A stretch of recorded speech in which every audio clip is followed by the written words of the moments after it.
One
ایک Activa جو باہر کھڑے 43 19 بائک ہم کو وہاں پہ ہٹا رہے ہیں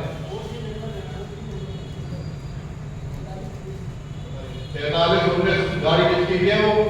وہ امام والے گیٹ سے ہٹا رہے ہیں.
آج کے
کچھ لوگ وہ ہوں جو کھل کر میڈیا کے ذریعے سے، اپنے عمل کے ذریعے سے، اپنے اسلحے دینے کے ذریعے سے، مظلوموں کے قتل میں ڈائریکٹ شریک ہونے کے ذریعے سے ظالموں کے ساتھ ہوں، اور ممکن ہے کچھ لوگ ایسے ہوں تو اپنی خاموشی کے ذریعے سے ظالموں کے ساتھ ہوں، اور کچھ لوگ ایسے بھی ہوں کہ جو مظلوموں کے ساتھ دے رہے ہیں ان کی مخالفت کے ذریعے سے بھی ظالموں کے ساتھ۔ ایک گروہ یہ تھی کہ مظلوموں کا ساتھ دینے والے ان کی مخالفت، اس مخالفت کے ذریعے سے بھی اپنا نام اس گروہ پہ تحریر کرا رہے ہیں جو مظلوموں کے ساتھ نہیں بلکہ ظالموں کے ساتھ۔ اور امیر المومنین علی بن ابی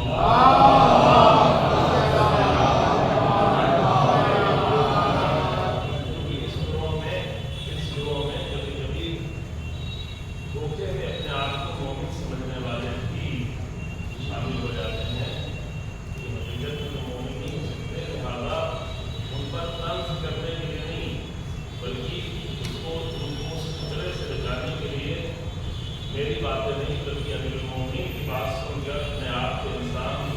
اور منافقین کے گروہ سے باہر نکالنے کی کوشش کرے، اس کے لیے امیر المومنین نے سر پہ ضربت لگنے کے بعد، اور ایسی ضربت کی جس سے سر شکافتہ ہو گیا تھا، ایسی ضربت کی جس میں تلوار کی ضرب صرف سر کے ہڈیوں تک نہیں بلکہ مغز تک پہنچی ہوئی تھی، ایسی ضربت کی اس تلوار میں صرف دھار نہیں تھی بلکہ ایسا زہر بھی دکھایا ہوا تھا کہ سر کے ضربت کا اثر پیر کے تلوؤں تک دکھ رہا تھا، تلوؤں تک دکھ رہا تھا۔ کیا فرماتے ہیں کہ میں نے بابا کے پیروں کی طرف دیکھا تو پیروں کے تلوؤں کا رنگ تبدیل ہو گیا تھا، ظاہر پیر کے تلوؤں کا رنگ سر کی ضربت کی وجہ سے تبدیل نہیں ہوا تھا بلکہ اس سے مجھے ہوئے زہر کی وجہ سے تبدیل ہوا تھا۔ تو ایسے زہر اور ایسی ضرورت کے بعد بھی امیر المومنین ایسے ہی ناسمجھ لوگوں کو بچانے کے لیے یہ وصیت فرما دی گئے، اپنے بچوں کو سامنے کھڑے کر کے، سامنے امام حسن امام حسین السلام موجود ہیں، کہ کون للظالم خصما وللمظلوم عونا۔ دیکھو ہمیشہ تمہارا طریقہ یہ ہونا چاہیے، ہمیشہ ہونا ہے، ہمیشہ یہ کام کرنا، یعنی کبھی کبھی ہو جاتا ہے نہیں بلکہ ہمیشہ تمہاری زندگی، تمہاری رقص زندگی، تمہاری سوچ، تمہاری فکر، تمہارا کلام، تمہارا بیان، تمہارا انداز صرف محرم میں نہیں، صرف کسی خاص موقع میں نہیں، بلکہ ہمیشہ یہ ہونا چاہیے ہونا للظالم خصما وللمظلوم عونا، ہمیشہ ظالموں کے دشمن بن کے رہنا اور مظلوموں کے مددگار رہنا۔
ایک لفظ سے ومن بلغ کتابی،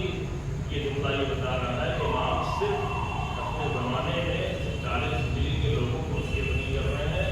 بلکہ قیامت تک جہاں جہاں بھی امیر المومنین کی وصیت پہنچے، جن لوگوں تک پہنچے، ان سب کو امیر المومنین وصیت کر رہے ہیں کہ ظالموں کے دشمن بن کے رہنا، مظلوموں کے مددگار۔ یعنی اسی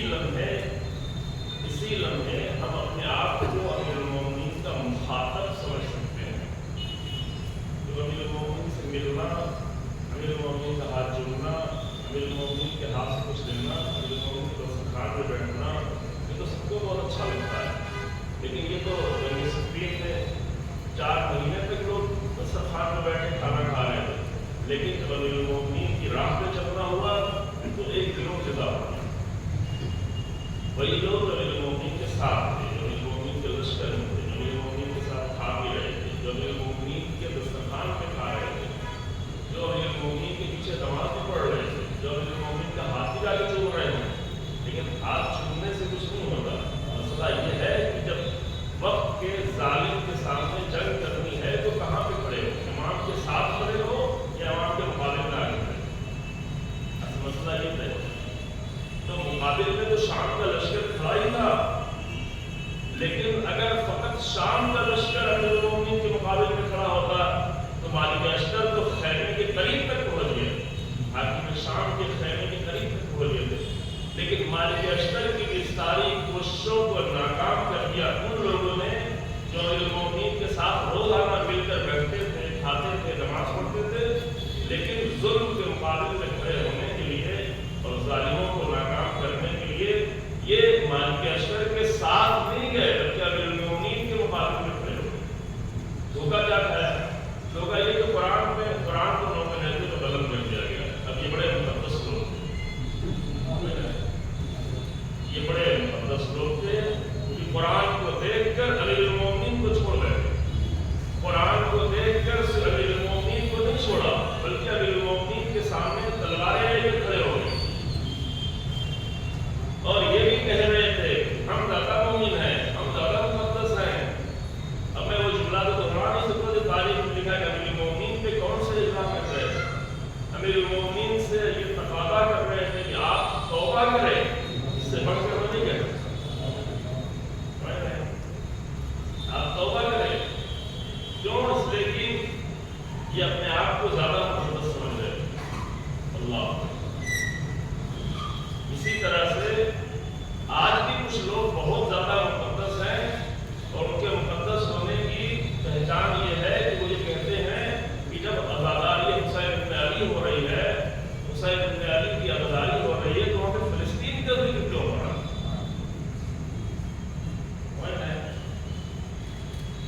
یہ تقدس کون سا تقدس ہے؟ یہ وہی مقدس لوگ ہیں، یہ وہی تقدس ہے جو امیر المومنین کے سامنے تلوار لے کر کھڑے ہوئے تھے کہ آپ قرآن نہیں دیکھ رہے ہیں، قرآن نہیں دیکھ رہے، وہاں فرما رہے ہیں قرآن میں ہوں، یہ تو الفاظ ہیں، صرف یہ تو کاغذ ہے، یہ تو حروف ہے۔ قرآن کی نورانیت شام کے لشکر میں نو کے نیزے میں بلند کے قرآن میں نہیں ملے گی، امیر المومنین کے کلام میں ملے گی،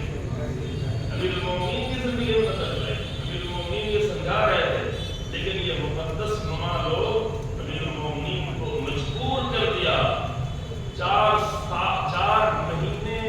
جس جنگ کے لیے امیر المومنین 90,000 کے لشکر کو کھانا کھلاتے رہے، یہ تھوڑی سی بات نہیں ہے، 90,000 لوگوں کو کھانا کھلانا، اتنی دور جا کر کوفے سے اتنا دور جا کر صفین کے میدان سے سیریا میں، عراق سے سیریا میں جا کر 90,000 لوگوں کو روزانہ عرب کو، عرب کا کھانا تو آپ جانتے ہوں گے، نہیں جانتے ہوں، بہت سارے لوگ دیکھا ہوگا سوشل میڈیا پہ جب پورے بکرے بھی کھائے جاتے ہیں، بناتے ہیں نا، بکروں سے دل نہیں بھرتا تو پورا اونٹ بھی۔ اب آپ لوگ گھوڑے مسلم کھاتے ہیں، وہ لوگ کیا جبل ہے مسلم کھاتے ہیں، مسلم اونٹ، اس کے لیے بڑے کنواں کھودتے ہیں، گڈھا بناتے